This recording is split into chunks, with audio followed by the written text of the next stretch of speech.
If the BBC, and it doesn't seem that likely given the circumstances of your departure that you've described there, but if they were to make you an offer to return, would you accept it?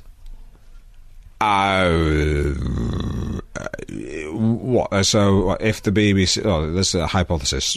So what if the BBC asked me to make Alan's Sceptred Isle, let's say, a 12-part Sunday night BBC One high-definition travel log in which I am driven the length and breadth of the UK in 1965 Fat Rover P9, chauffeur driven by one of the retired Stigs, to discover the lost essence of our green and present land, in which I'd be an independent producer and I'd return as presenter and exec producer.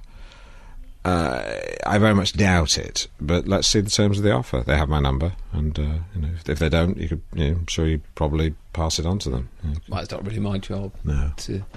You just come here to pitch for work? When I wake up in the morning, before I empty my bladder in the latrine, before I brush my teeth sonically, before I use anti-wrinkle moisturiser on my face and back primarily, the first thing I do is start thinking up ideas. So in a way, the weird thing would be for me not to be thinking up ideas. It's like breathing. To me, pitching ideas for terrestrial and cable television is as natural as breathing.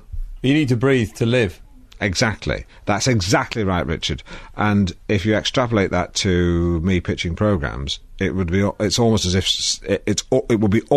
if you say I was saying, which I am, I need to pitch programmes to live, in a way. And I mean, that's not the truth. That's a lie, but it sort of communicates my enthusiasm.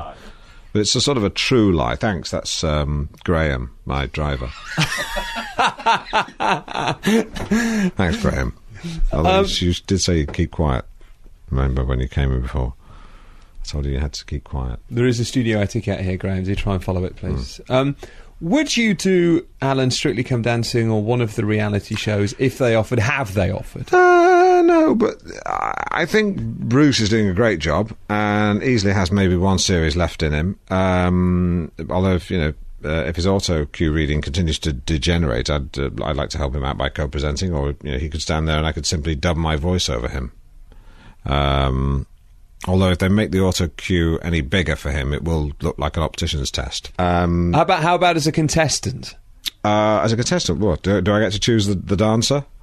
Actually, I'll have any of them, the girl ones. I like the backless dresses that show off their bare backs. I always like the idea of dancing and just placing my hand gently at the base of the back. It's always enticed me. Let's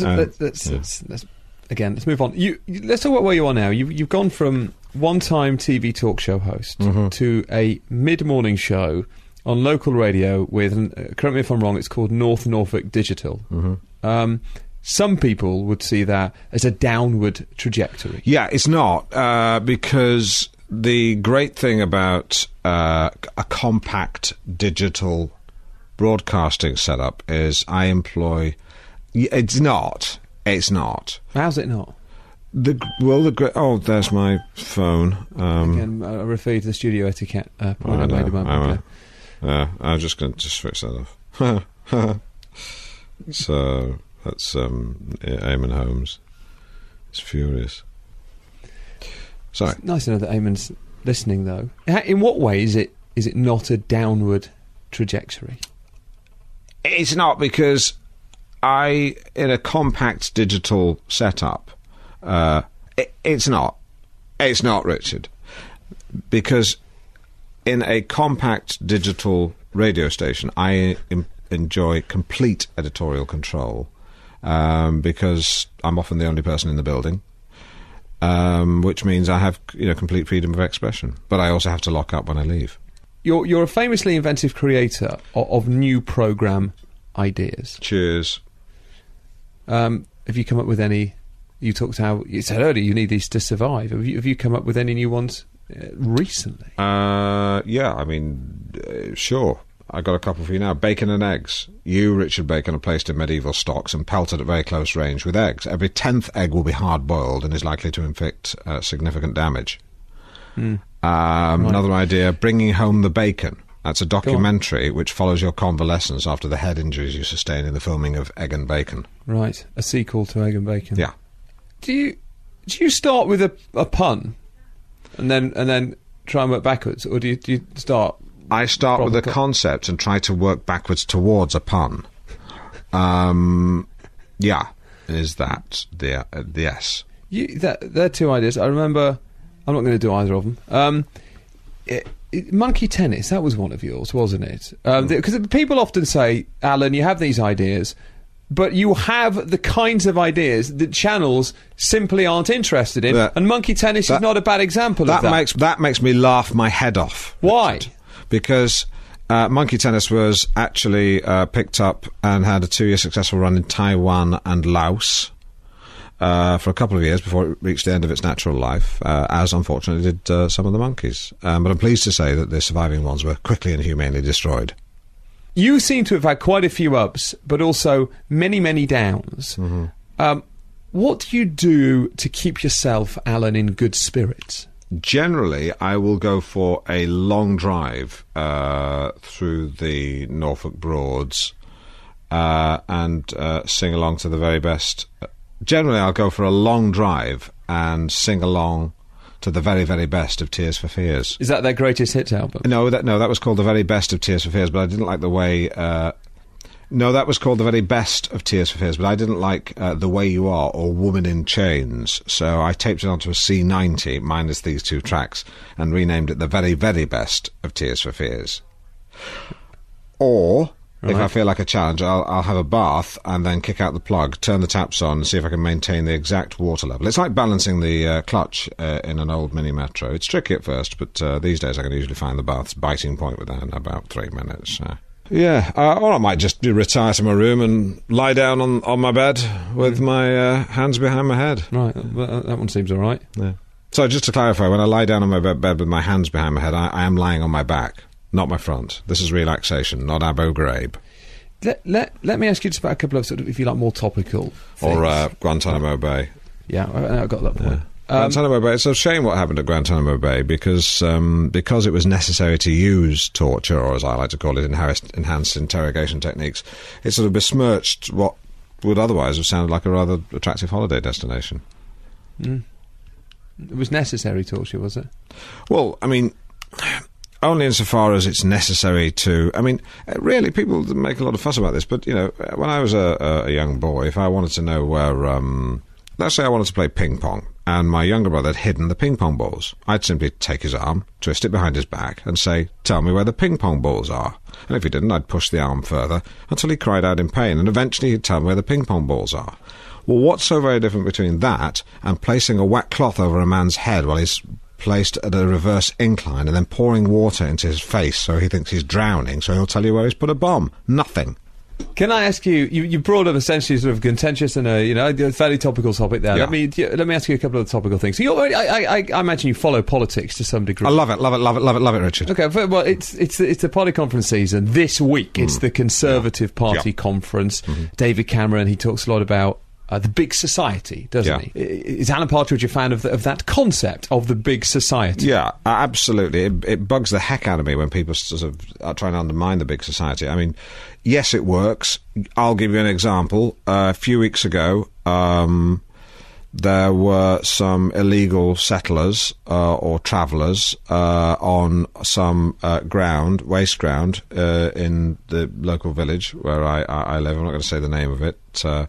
But the way the villagers came together to form effectively the big society that David Cameron's talking about. I'm talking about people from different backgrounds, landlords, businessmen, farmers, housewives.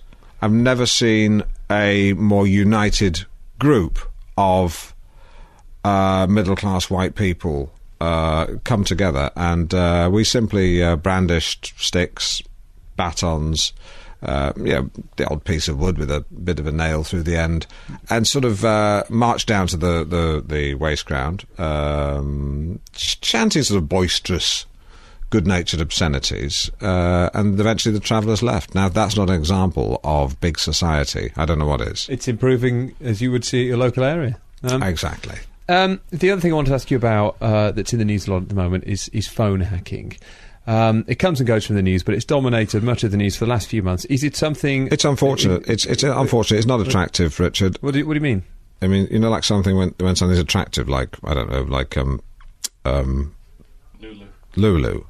Thanks, Graham. When something's attractive like Lulu, then that's attractive. And something like Andrew Lloyd Webber in the morning, for example, is very unattractive. Phone hacking's like Andrew Lloyd Webber. Exactly. But one thing that really bugs me is when people try to drag Paul Dacre from the Daily Mail into this. He's the editor, isn't he? The editor of the Daily Mail. The people try to drag him in. He has nothing to do with this.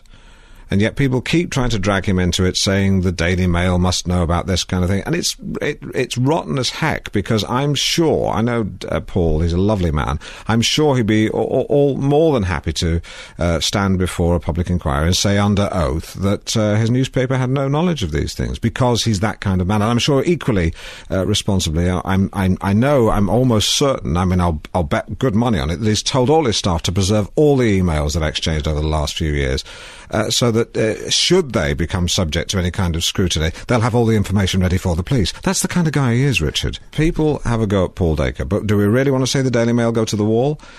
If the newspaper did, who would be there to stand up for the persecuted minority of people from fairly comfortable areas who are middle-aged and not coloured? I mean, not persons of colour. That's what I meant, which is a term that's acceptable in America. Obviously, coloured is an offensive term. No, I would never use the word... No, it's well, you just did, didn't you? You should use the word coloured. Well, I did. This whole political correctness really bugs the heck out of me, Richard. You know, I mean, you can't say boo to a goose these days. You probably couldn't say even boo. That's probably seen as... and you probably even couldn't use the word goose. They're probably going to call them feathered dogs. That's how bad it's got in my head. I mean, if it weren't for the Daily Mail, how would I know? Who would be fighting against the constant stream of asylum seekers who comes into the country? No one. How would I be able to monitor the value of my house? I've no intention of selling it, but the value of my house is very, very important to me. Who would be standing up for, the people who have to... People in the top tax band. People go on about, Paul Dacre this, Paul Dacre that. He's a lovely man. So what if his newspaper has hired more private detectives to use in subterfuge than any other newspaper? What does that say? Nothing. It just says that they're pretty, they're pretty hard-working people who like to leave no stone unturned. People have a go at Paul Dacre for employing more private detectives than any other newspaper. How else are they supposed to get news unless they... employ a record number of private detectives. Just finally, Alan, before you go, I've read the book from cover to cover. I loved it. I think, as I said earlier, I think it's the funniest book that I've ever read. I think there are people out there who'd like to hear it in your voice. Have you recorded, are you planning to record an audiobook for Partridge? I have recorded an audiobook. Originally, I intended to have it read by Trevor Eve, but his fee was astronomical. Ainsley Harriott was more affordable, but I felt that it was inappropriate to use him for a number of reasons. Not least his inherent frivolity, I think, was at odds with the gravitas of some of the passages in the book. In the end, it was between John Stapleton and me, and I got it. Well done. So it's it does exist. I think it's being released now or imminently. Over 7 hours of me reading the book out loud. Alan Partridge, thank you. It's great to meet you. Thank you very much indeed. Thanks, Richard. I always enjoy you with my breakfast. What with your surname having a dual. The puns didn't work earlier, did they? So I wouldn't Okay. I wouldn't bother All right, revisiting.